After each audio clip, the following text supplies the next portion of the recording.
আসসালামু আলাইকুম। আসসালামু আলাইকুম। ওয়ালাইকুম আসসালাম। কিশোরগঞ্জ পাকুন্দিয়া। হ্যাঁ? কিশোরগঞ্জ পাকুন্দিয়া। ওকে দিয়ে পারবেন। আপনি এখানে আছেন কোন প্রার্থীর পক্ষে আছেন?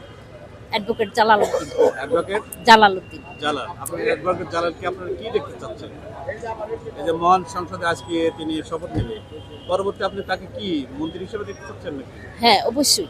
কি মন্ত্রী দেখতে চাচ্ছেন? ওনারা যেটাই তৈরি করে আমি সেইভাবে মানে মেনে নিব আর কি। আমরা তরুণ নেত্রীকে দেখে একটা প্রশ্ন করি। আসসালামু আলাইকুম। ওয়ালাইকুম আসসালাম। আপু, আপনার প্রার্থী কি হয়?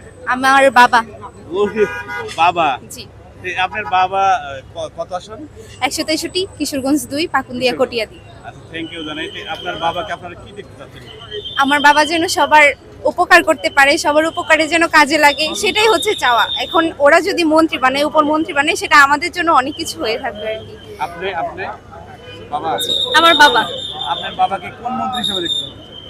আমার বাবাকে আসলে ওরকম ভাবে তেমন কোনো চাওয়া নেই, তবে যদি ওনারা যেভাবেই দেন আমার বাবা সেটাতেই রাজি এবং আমরা সেটাতেই খুশি আলহামদুলিল্লাহ। আপনারা মানে যেটা আমাদের দেশটা তারেক রহমান দেয় জি জি জি সেটা দেখুন। জি। দর্শক, আপনারা দেখতে পাচ্ছেন কিশোরগঞ্জ থেকে কোন একদম সপরিবারে আসছে তার বাবার সেই প্রত্যাশিত 17 বছর স্বৈরশাসকের অবসান ঘটিয়ে যে আজকে যে আমাদের যে ধানের শীষের নিষ্কুল বিজয় হয়েছে, তারই পক্ষে আমরা দেখতে পাচ্ছি এখানে তার ফ্যামিলি এবং তার দুটা ছোট মেয়ে তার এখন অপেক্ষা করছে তার বাবা।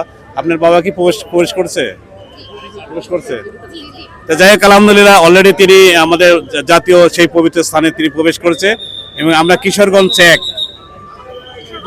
কিশোরগঞ্জ 2 আমাদের মনোনীত প্রার্থী পাকুন্দিয়া কটিয়াদি। আমি প্রার্থীর বোন, ছোট বোন। বোন, জি। মানে এক কথায় বোন, মেয়ে আর আম্মু। যাই হোক, ধন্যবাদ। আলহামদুলিল্লাহ, আমরা দেশনায়ক তারেক রহমান, আমাদের বিএনপি চেয়ারপারসন, আমাদের প্রধানমন্ত্রী, তিনি আমাদের যেন এই কিশোরগঞ্জ 2 আসনের দিকে দৃষ্টি দেয়। আপনারা দেখতে পাচ্ছেন অপলক দৃষ্টিতে তার এখন চেয়ে আছে, এমনটাই আর কি। আসসালামু আলাইকুম।